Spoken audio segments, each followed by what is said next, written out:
this video, we are going to talk about pairs of angles or angle pairs. Ano nga ba ang pairs of angles? So dito, pag-uusapan natin ang dalawang angles that are related to each other by their positions or using the relationship between their measures. Bago tayo mag-umpisa, i-recall muna natin ang ibig sabihin ng congruent angles dahil gagamitin natin ang konsepto na ito sa ating discussions. Pag sinabing congruent ang dalawang angles or two or more angles, mayroon silang the same measurement regardless of the size or orientation ng ating given angle. In this illustration or sa given example, angle ABC, yung unang angle natin, ay congruent with angle DEF. Ito namang ating pangalawang angle. Dahil pareho sila ng measurement. So the measurement of angle ABC is equal to the measurement of angle DEF. Mag-umpisa tayo with a pair of angles sa tinatawag nating adjacent angles. Ano nga ba ang adjacent angles? So ang adjacent angles ay dalawang angles na mayroong common vertex and one common side. Pero kailangan hindi nag-overlap yung dalawang angles na yon or wala silang common interior points.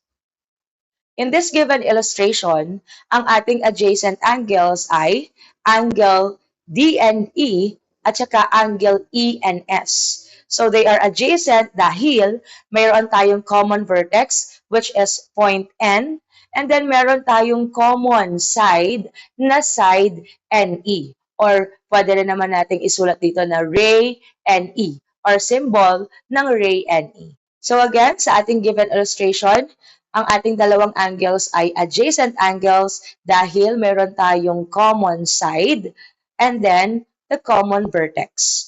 Pag-usapan naman natin yung mga non-adjacent angles. Kung kanina yung example natin ay adjacent angles dahil may common side at saka may common vertex.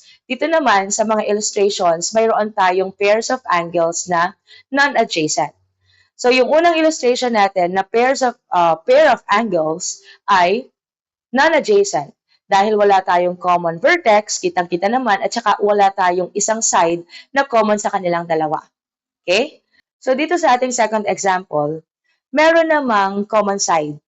Kaya lang, walang common vertex. So hindi pa rin ito considered as adjacent angles. Kasi nga, ang adjacent angles ay kailangang may common side or isang side na common and at the same time, common din po yung vertex. So again, itong dalawang ito ay examples ng non-adjacent angles. Now dito naman tayo sa tinatawag nating complementary angles. So kapag complementary yung dalawang angles, simple lang. Ito yung dalawang angles na kapag pinag-add natin, ang sum ay 90 degrees. Hindi po nagbabago yon. Parating 90 degrees ang sum ng complementary angles. So kung makikita natin sa ating given illustration, mayroon tayong dalawang angles na may sukat na 30 degrees at saka 60 degrees. So pinangalanan na lang natin yung bawat angle using their vertices. Kasi tag-isang angle lang naman ito sa ating bawat illustration. Ano? So angle A and angle B are complementary angles because 60 plus 30 is equal to 90 degrees, which is yung ating kailangan para masabing complementary yung dalawang angles. Okay? So, malinaw naman na the measure of angle A, okay, and the measure of angle B, kapag pinag-add, equal to 90. And by the way, itong ating illustrations ay nagpapakita ng non-adjacent angles. So, ang complementary angles ay pwedeng non-adjacent. Sa next example natin ng complementary angles, meron tayo ditong angles na adjacent. Okay? So, adjacent itong dalawang ito dahil may common vertex and may common side, itong side BC. Ngayon, wala namang sukat na ibinigay dito sa ating illustration. Pero paano natin nasabi na ito ay complementary angles? Using the tick mark, kaya natin nasabi na itong ating angle ay right angle or 90 degrees. Therefore, sa ating illustration, ang angle 1 at saka ang angle 2 ay complementary angles. Dahil ang angle 1 at angle 2 ay bumubuo sa ating right angle na may sukat na 90 degrees. So again, i-take note natin na ang Complementary angles ay maaaring non-adjacent or pwedeng adjacent angles.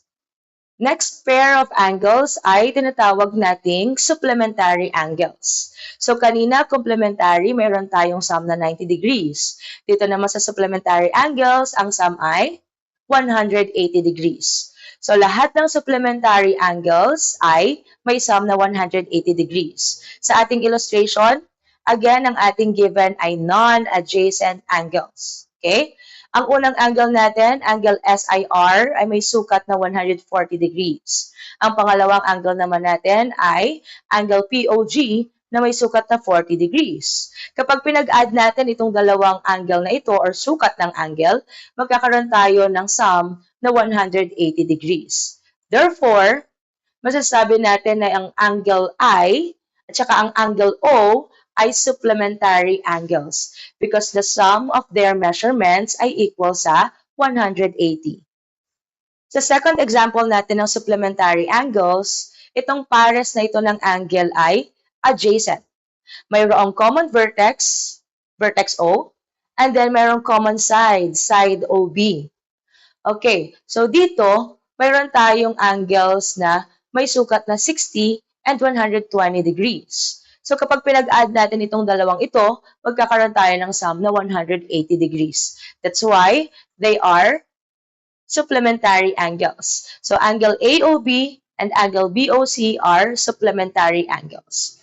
So again, i-take note natin sa supplementary angles, pwedeng adjacent or may common vertex and a common side ang ating supplementary angles, or pwede rin namang non-adjacent or wala tayong common vertex at saka common side base dito sa ating given example. Next pair ng angles ay tinatawag nating linear pair. So kagaya ito ng illustration kanina natin sa supplementary angle na adjacent. Yes, ito ay isang linear pair. So ito ay formed by adjacent angles whose non-common sides are opposite rays. Makakabuo tayo dito ng straight line. Okay? So sa ating given illustration, mayroong 120 degrees ulit at saka 60 degrees. So ano ba ang sukat ng isang linear pair? Okay? Base sa ating illustration, ang linear pair ay may sukat na 180 degrees. Meaning, ang isang linear pair ay supplementary rin.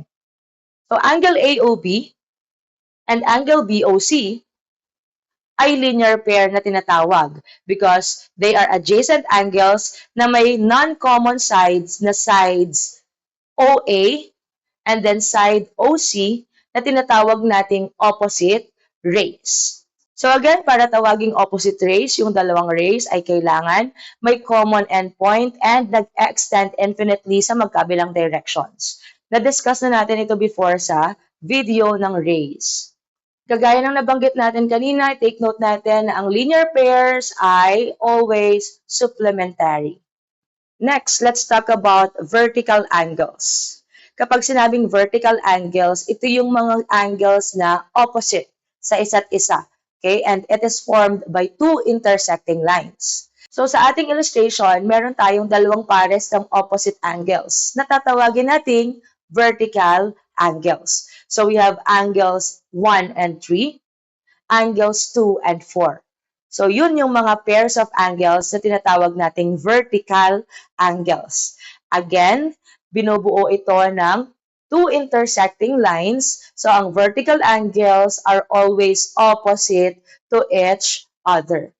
Now, pagdating sa sukat ng vertical angles, ano ang meron? So, ang sukat ng vertical angles ay laging congruent.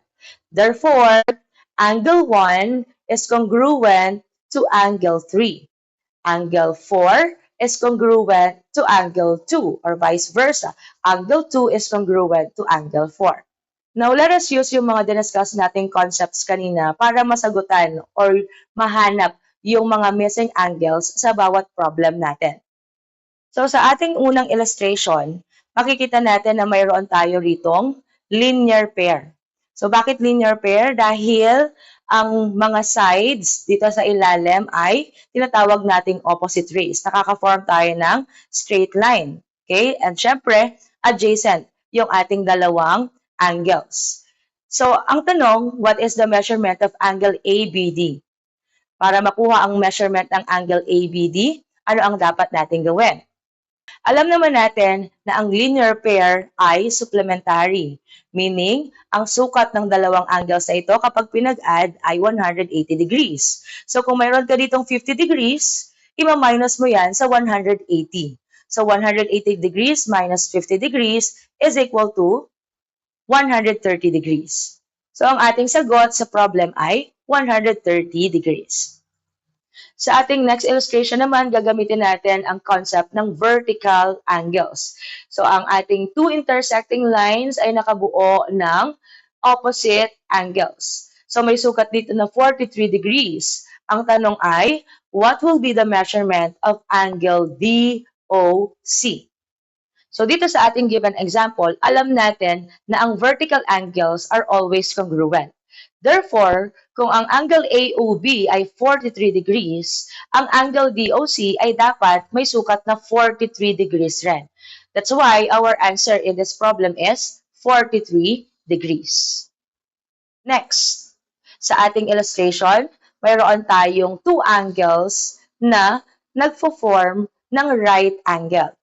So, anong konsepto ito? Ito ay magfo-fall under complementary angles. So, kung meron tayo ditong 63 degrees, ano ang magiging sukat ng isa pang angle? What is the measurement of angle ABC?